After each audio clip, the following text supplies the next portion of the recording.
नमस्कार जंटे में स्वागत है आपका। मैं हूं योगेंद्र। आप देख रहे हैं खास खबर। खास खबर में हम बात करेंगे खाद की। ये एक ऐसा टाइम होता है कि वैसे कहा तो ये जाता है कि ये जो खाद होता है इससे काफी नुकसान होता है, लेकिन अब क्या किया जाए। अगर उत्पादन बढ़ाना है तो आपको जमाने के साथ चलना होगा। उसके नफे नुकसान होते भी हैं, लेकिन अभी किसान जूझ रहा है खाद से। राज्य सरकार का कहना है कि केंद्र डिमांड पूरी नहीं कर रहा। केंद्र से जुड़ी पार्टी के जो लोग हैं वो कह रहे हैं कि इसमें राजनीति कर रहे हैं। कांग्रेस बीजेपी पे, बीजेपी कांग्रेस पे, यानी कि खाद फुटबॉल बना हुआ है। अगर आंकड़ों की बात करें तो नवंबर में 4.50 यानी कि 4.5 लाख मैट्रिक टन खाद आना था, जिसमें से 1.57 लगभग 1.5 लाख मैट्रिक टन खाद पहुंचा है। ये किसानों की स्थिति है। एक खाद के कट्टे पर किस तरह से झपट्टा मारा जाता है आप सब लोग देखते हो। और पहली बार नहीं है, ये कानून व्यवस्था बिगड़ जाती है इसमें, क्योंकि फसल उस मुहाने पे है जिसमें खाद की आवश्यकता है। और अगर खाद नहीं डलेगा तो किसान के वो सारे सपने चूर, क्योंकि एक टाइम पीरियड होता है उसमें आपको खाद डालना भी जरूरी है। इस बार एक सुखद बात यह है कि रबी का रकबा बड़ा है, लेकिन खाद नहीं है तो बड़ी समस्या है। तो चले इसी मुद्दे को लेकर के हम चर्चा करेंगे कि सियासी बातचीत अलग हो सकती है, उसके अपने को मायने हैं, लेकिन जो किसान है वो क्या सोच के चलते हैं। रामपाल जी, आपका फ्रेम सेट नहीं हो पा रहा, आप ऊपर की तरफ देख रहे हैं। आप जी, आप थोड़ा सा इसको, हाँ अब ठीक है। तो मैं आप ही के पास आना चाहूंगा कि एक ऐसे वक्त हमें हर बारी सरकार, आज तक कोई भी गवर्नमेंट, पूर्ववर्ती सरकारें रही हो चाहे वर्तमान हो, खाद की किल्लत से किसान को हर बारी दो चार होना पड़ता है। तो हम आईटी के युग में जी रहे हैं, सारी चीजें हैं, उसके बावजूद भी आज तक हम इसका तोड़ क्यों नहीं निकाल पाते हैं। पानी की कमी है, तो पहले तो रकबा मेंटेन करना ही, कि आप इतने में आप बुआई कर लेंगे, यही बहुत बड़ी बात है। और उसके बाद भी अगर वो किसान हिम्मत जुटाता है रिस्क लेकर के, तो खाददारी बन जाता है। तो हमें सिस्टम डेवलप क्यों नहीं कर पा रहे। योगेंद्र जी, ये इच्छा शक्ति की बात होती है और इच्छा शक्ति निर्भर करती है प्राथमिकताओं पर।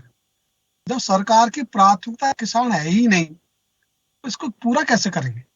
जिस दिन सरकार की प्राथमिकता हो जाएगी तो ये तो हेलीकॉप्टर उतरता तो झटका क्यों लगता है, उसको ठीक करते हैं। तो हेलीकॉप्टर के झटकों को तो ठीक कर देते हैं क्योंकि उनकी प्राथमिकता है।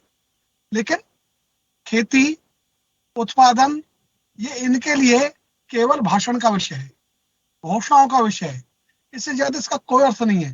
तो जिस दिन यदि ये विचार कर लेंगे, मुश्किल काम थोड़ी है, बहुत सीधा काम है, सादा काम है।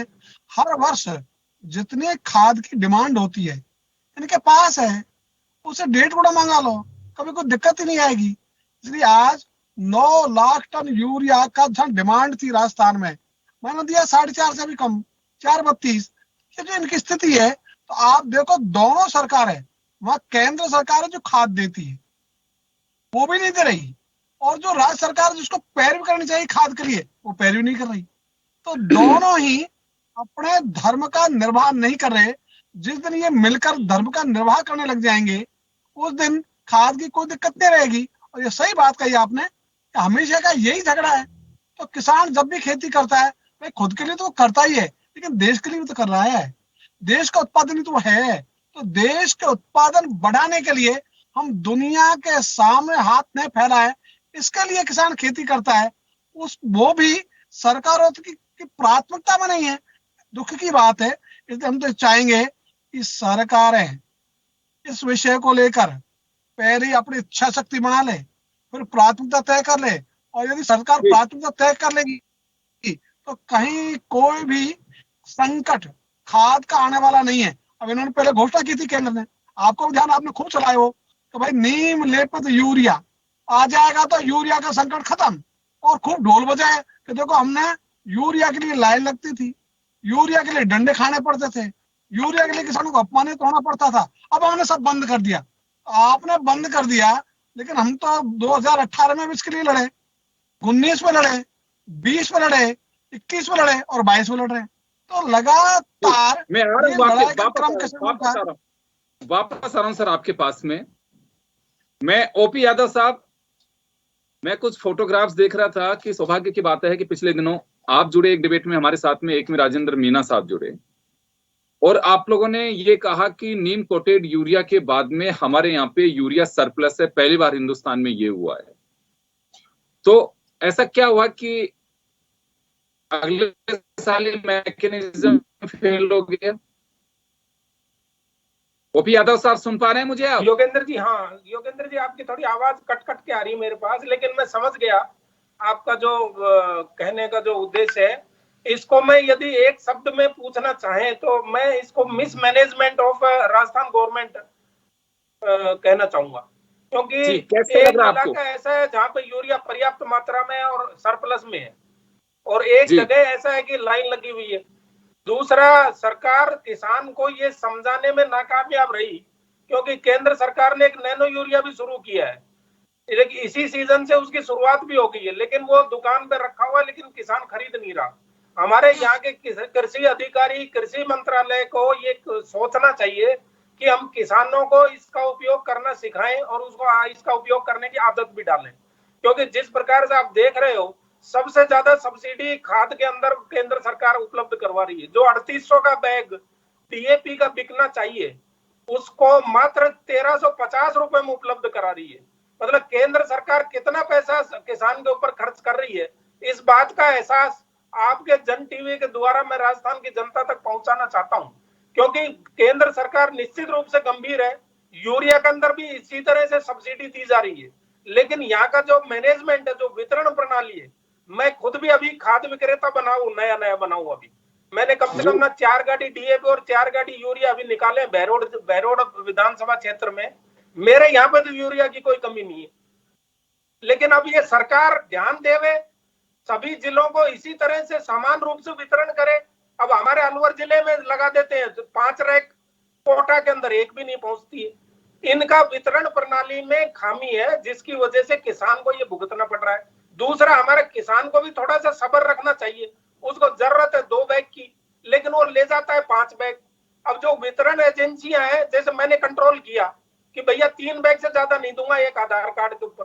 कई लोगों ने मुझे निवेदन किया, सब 10 बैग दे दो, कोई बात नहीं, हम अगली बार नहीं आएंगे, हमको तो नसीब, हम 3 महीने तक। अरे भैया 3 महीने में और दूसरी सप्लाई आ जाएगी, तब ले लेना। मैं 3 बैग से ज्यादा नहीं दूंगा। मैं खुद इस चीज का प्रमाण दे सकता हूं, मैं इस दौर से गुजरा हूं, इसलिए ये बनाई जाती है। ये जो है ना, इसकी वितरण प्रणाली सही ढंग से नहीं होने के कारण से किसान परेशान हो रहा है, और कोई बात नहीं है, कोई कमी नहीं है यूरिया की ना डीएपी की। चलिए मैं आ रहा हूँ, वापस आ रहा हूँ आपके पास में।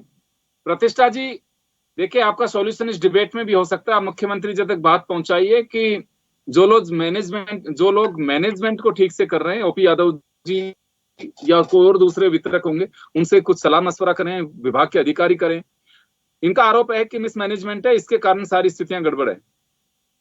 देखिए सर, मिसमैनेजमेंट की जो ओपी जी बात कर रहे हैं, लेकिन मिसमैनेजमेंट और जो सप्लाई है, जो डिमांड और सप्लाई के बीच का अंतर आपने खुद ही जब डिबेट स्टार्ट हुई तो रखा था।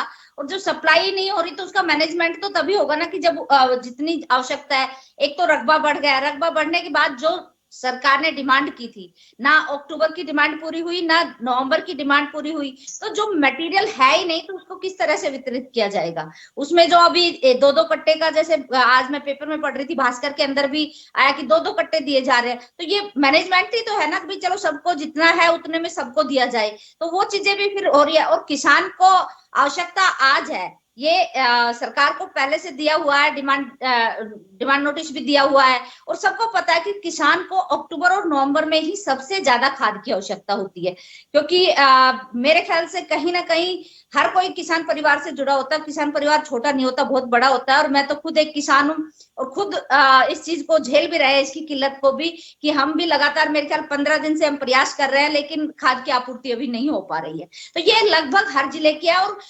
कोटा और जो हड़ौती संभाग की अगर विशेष तौर पर बात करें, क्योंकि वहां पर पानी बहुत ज्यादा है, तो पानी ज्यादा है तो वहां बुआई का रकबा भी ज्यादा है, इसलिए वहां का विशेष तौर पर वो समस्या बाहर आती है। क्योंकि वहां बुआई की भी अभी पीछे लहसुन को भी किसानों ने रोड पर डाला गया था। तो जो हमारे यहाँ सेंट्रल गवर्नमेंट है, जो राजस्थान गवर्नमेंट ने जो डिमांड दी है उसकी आपूर्ति तो आप कीजिए ना, बाकी चीजें मैनेजमेंट करना वो तो बाद में आता है, लेकिन जब मटेरियल आ ही नहीं रहा तो उसका मैनेजमेंट किस तरह से किया जाएगा।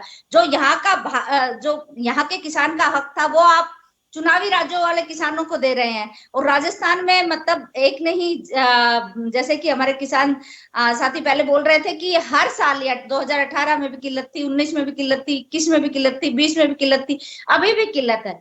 और ये आप देखिए कहीं ना कहीं जब ये 2 महीने होते हैं जब किसान को सबसे ज्यादा इस चीज की नीड होती है, उस टाइम किल्लत होती है, उसके बाद पूर्ति हो जाती है। अब पानी दिया जा रहा है, खाद अभी लगेगी तो फसल को बेनिफिट होगा, और अगर अभी हम खाद नहीं दे पाए तो वो बाद में 1 महीने बाद उसमें खाद दें तो मेरे ख्याल से उसका इतना कोई यूज नहीं रहेगा। ये तो वही बात होगी कि अगर 13 तारीख को पेपर और 14 को कोई बच्चा देने जाए तो ले लेते हैं क्या एग्जाम, कहीं पर भी कोई परीक्षा हो, तो वो पॉसिबल नहीं है। तो किसान के लिए भी आपको इतना संवेदनशीलता से सोचना पड़ेगा कि ये नहीं कि किसान को भ्रमित करे, उनको गुमराह करे, और उनकी जब आवश्यकता हो तब तो उनको मिलता नहीं है, उसके बाद आप बोला पूर्ति हो जाएगी नवंबर दिसंबर में, तो ये ठीक नहीं है। केंद्र सरकार को राजस्थान के साथ सौतेला व्यवहार नहीं करना चाहिए। राजस्थान के किसानों का जो हक है वो राजस्थान को मिलना चाहिए। 25 के 25 सांसद राजस्थान की जनता ने केंद्र को दिए हैं, और उसके बावजूद यहाँ का हक, अभी आज सुनने में भी आ रहा था कि ओम बिरला साहब ने भी बीच में मीटिंग ली है,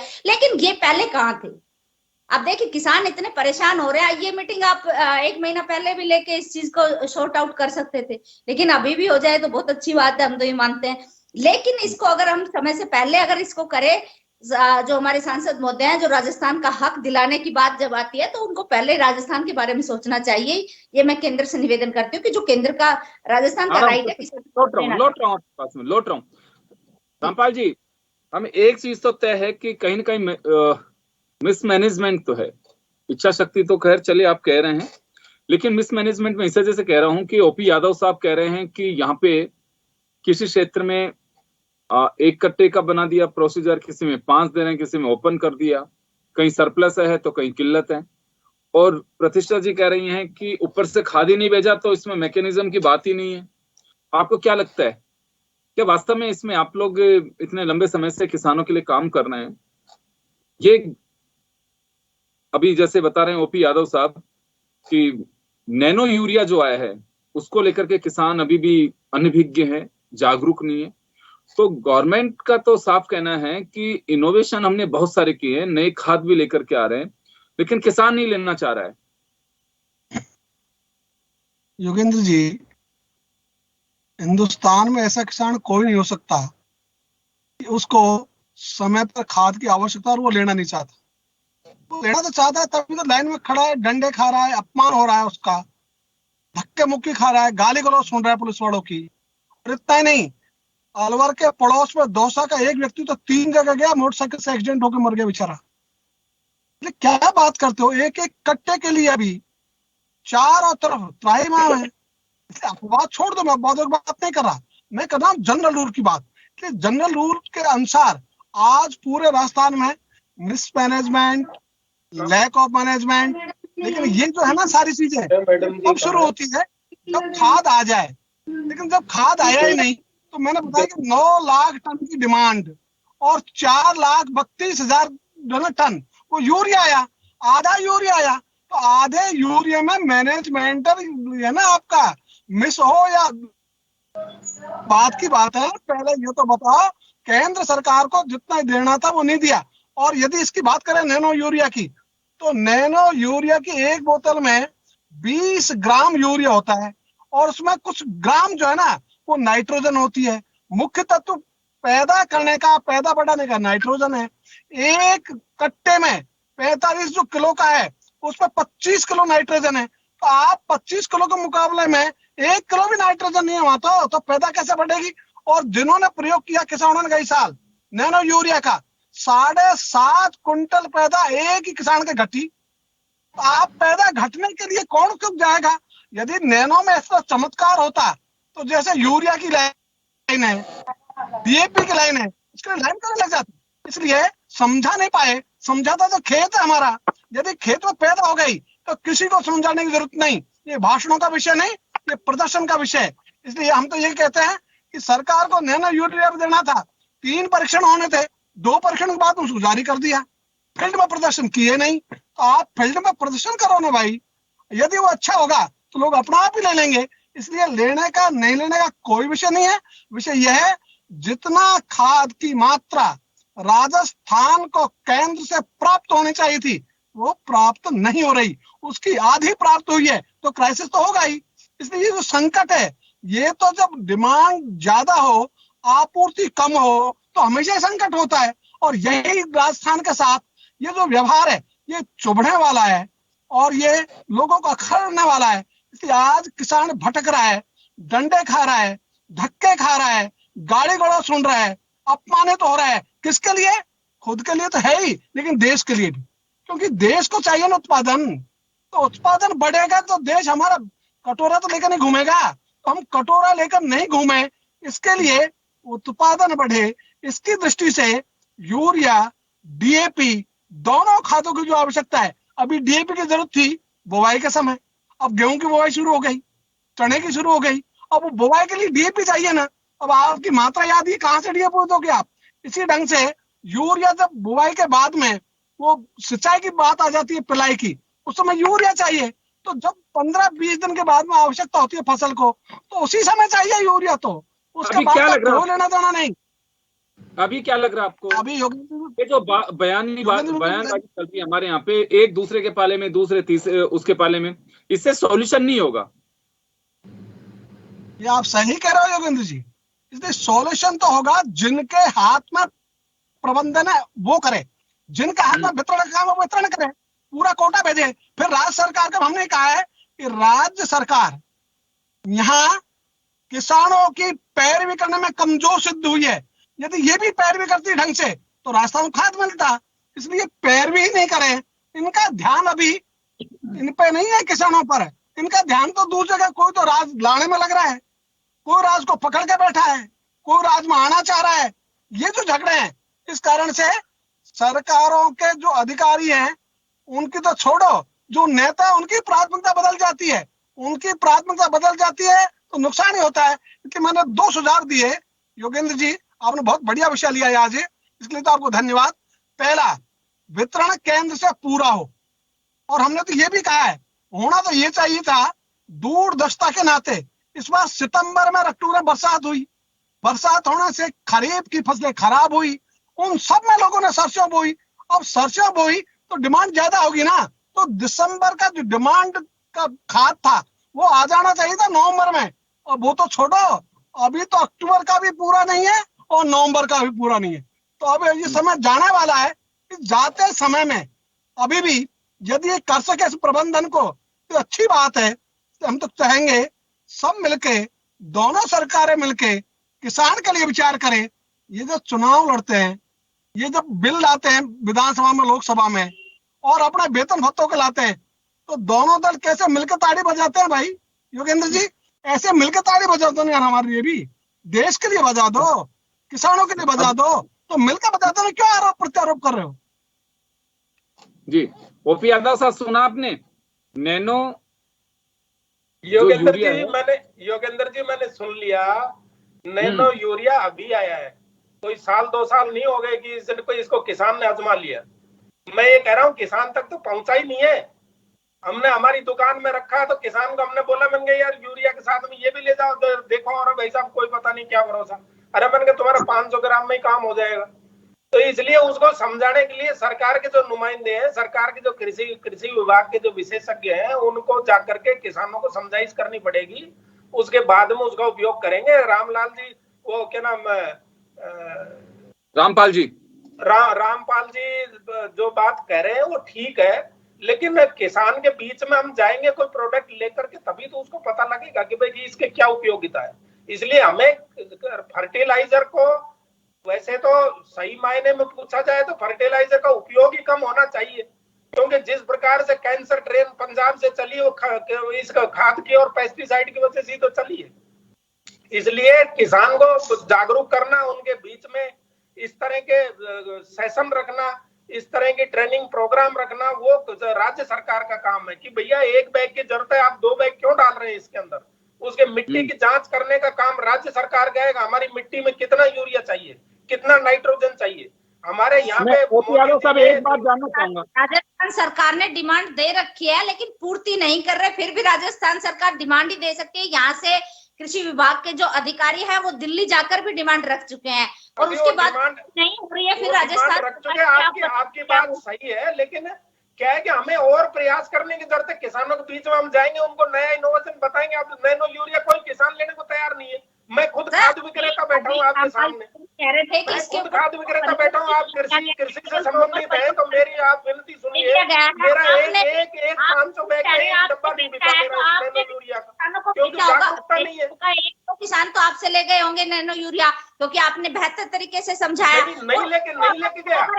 की बढ़ती है तो इसको किसी और प्रचार की जरूरत नहीं है। अगर कोई चीज बेटर है तो माउथ टू माउथ पहुंच जाती है कि भाई उसने नैनो यूरिया का प्रयोग किया था फलाने किसान ने और वहां पैदावार अच्छी हुई, तो किसान अपने आप ढूंढ के ले आता है। चीज को बताने की जरूरत वो शुरुआत करनी पड़ेगी, लेकिन वो हो नहीं पा रही है शुरुआत आपका। तो आप उसमें सुधार कीजिए ना। कोई चीज भी किसान की जो पैदा उर्वरक क्षमता है खेतों की वो बढ़ाने की जरूरत है, उसको घटाने वाली खरीदेगा। तो ये चीजें जो कृषि विशेषज्ञ है ना, जो हमारे कृषि अधिकारी है, उनके ऊपर किसान ज्यादा विश्वास करता है। हमारे दुकानदार के ऊपर किसान विश्वास नहीं करता। वो तो ये समझता है अपना बेचना चाह रहा है सामान। कृषि अधिकारी, कृषि विभाग ने, कृषि मंत्री ने खुद आपने 25 के 25 सांसदों को लेटर लिखा है कि भाई हमारे राजस्थान के किसान का हक का जो यूरिया है, जो खाद है, वो हमें दिलवा दीजिए, उसकी बात रखिए। फिर भी आप कह रहे हैं मैडम जी, मेरी यही तो बात मैं आपके सामने रख रहा हूँ कि हमारे डिमांड रखी उसकी पूर्ति हो जाती है और उसके बाद अगर कमी पड़ती तो हम ये मान लेते हैं कि राजस्थान सरकार ने कुछ गलती की, उन्होंने अनुमान नहीं कर रहे। आप मुश्किल 30-40% पूर्ति हो रही है तो वो गलत है ना। तो जब तक सेंटर देगा नहीं तब तक राज्य सरकार मैनेजमेंट क्या करेगा, बांटेगा क्या, कुछ मटेरियल होगा तभी तो बंटवारा होगा ना। तो आप इस बात को उठाइए खाली, क्योंकि देखो हम सभी मेरे ख्याल से किसान परिवार से जुड़े हैं। राजनीति को छोड़कर किसानों की बात कीजिए। किसानों मैं राजनीति नहीं कर रहा ना। रामपाल जी की तरह से मैं लाग लपेट को तो लगा ही नहीं रहा।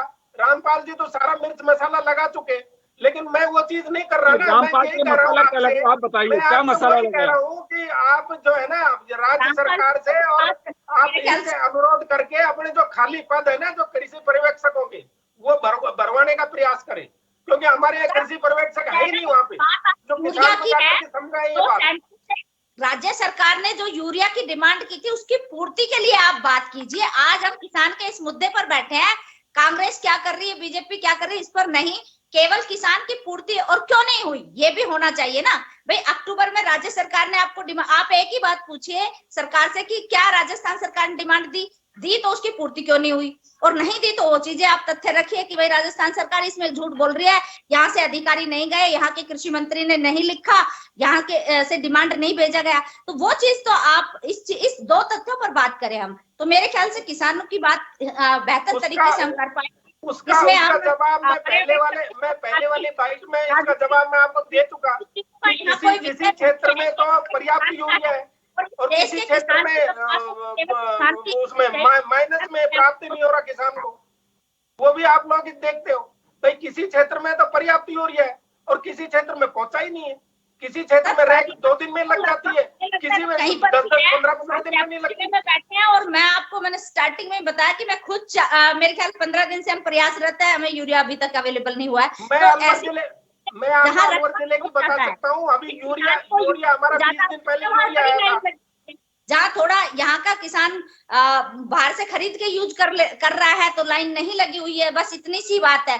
लेकिन यहाँ समस्या यह है कि भाई सेंटर ने जो राज्य सरकार ने डिमांड ओपी यादव साहब क्या यहाँ राजस्थान के अंदर क्या राजस्थान में बीजेपी को 25 साल से जो खर्च कर रहे हैं, ब्रेक लगाइए। ओपी यादव साहब, आपके लिए प्रकाश यादव जी का मैसेज है नीम राणा से। वो कह रहे हैं कि भाई साहब कह रहे हैं कि अलवर में सरप्लस है, कि मैं नीम राणा के पास का रहने वाला हूँ, मुझे दुकान बता दे जहाँ से जाते कल मुझे खाद मिल सके। Behror progressive farmers private limited, Behror से ले जाना भैया। हाँ, आपको सुन रहे होंगे वो। 3 बैग मिलेंगे आ जाना कल। आज गाड़ी उतरी है, 1000 बैग आए मेरे पास यूरिया के। उनका ये कहना है कि बोलो ओपी यादव साहब दावा कर रहे हैं कि अलवर में सरप्लस है खाद, तो बोलो कहाँ पे है? यहाँ भी लाइन लग रही है लोगों को मिल रहा है। प्रोग्रेसिव फार्मर प्राइवेट लिमिटेड, और मेरा नंबर और दे दो 98290। आपका क्या मैकेनिज्म है सर? आपका क्या मैकेनिज्म है? वहाँ के लोग तो कह रहे हैं कि सीधा खाद नहीं मिल रहा, आप कह रहे हो मेरे यहाँ से ले जाओ कोई भी आके। क्या मैकेनिज्म है? मैंने अपने कॉस्टली पड़ेगा। टाइम के ऊपर सूचना देता हूँ, टाइम के ऊपर डिलीवरी आती है, ये है मैनेजमेंट और क्या है? ये तो मेरे ख्याल से जो खाद क्रेता होगा वो सभी टाइम पे ही करता होगा, ऑन टाइम। लेकिन ये हो सकता है कि आप बीजेपी से बिलोंग करते हैं तो आपकी पूर्ति पहले होती हो। तो सरकार तो कांग्रेस की है, यहाँ पे बीजेपी की थोड़ी है। लेकिन यूरिया तो सेंटर से आ रहा है ना। नहीं, ऐसा नहीं आ रहा है, लेकिन निपटाना के आदमी को तो वो वैसे डबल रेट पड़ गया, वहां से वहां तक आने का ले जाने का खर्चा। ऐसा नहीं है मैडम, देखो अपने कोई विरोध के लिए विरोध नहीं करना चाहिए आदमी को। विरोध के लिए नहीं, यदि अपने को बात करनी है तो वास्तविक बात करनी चाहिए।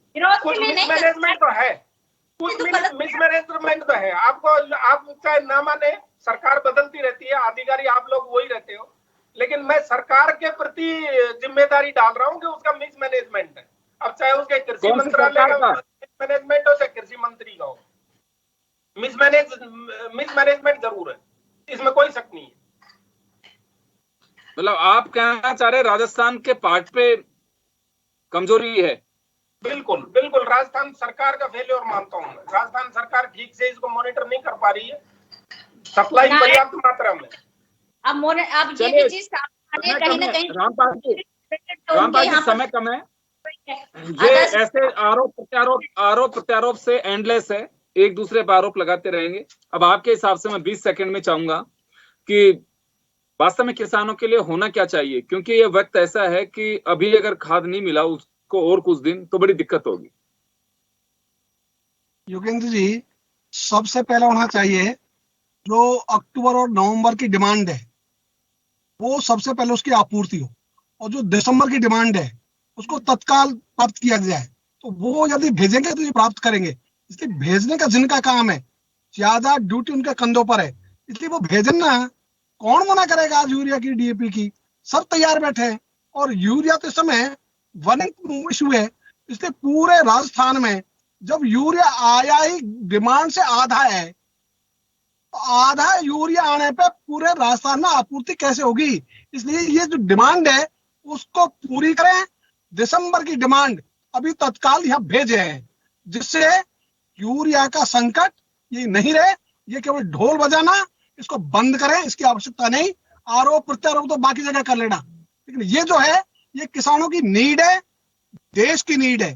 तो राष्ट्र के भले के लिए, देश के भले के लिए, उत्पादन के लिए सबसे पहले दो किसानों को यूरिया का भाव। मैं रोकना चाहूंगा तमाम अतिथियों को। तो चलिए, खाद की किल्लत को लेकर के हमने चर्चा की है, आरोप प्रत्यारोप इसी तरह से चलते रहेंगे, लेकिन कहीं ना कहीं मिसमैनेजमेंट जरूर है। या तो सप्लाई और कंजम्पशन दोनों का जो रेशियो है उसमें कहीं ना कहीं प्रॉब्लम है। जो डिमांड है उसके अनुसार सप्लाई नहीं हो पा रही है, वो बड़ी दिक्कत है। गवर्नमेंट का कहना है कि हमारी जो डिमांड है उसके अनुसार केंद्र सरकार हमें सप्लाई नहीं दे रहा है। केंद्र में बैठे जो नुमाइंदे हैं, जैसे उनकी पार्टी से जुड़े बीजेपी, तो उनका साफ कहना है कि या मिसमैनेजमेंट है। अब मिसमैनेजमेंट किसका है ये तय है, लेकिन मिसमैनेजमेंट है, अब वो केंद्र के पार्ट पे है कि राज्य के पार्ट पे है, लेकिन फिलहाल किसान भुगत रहा है।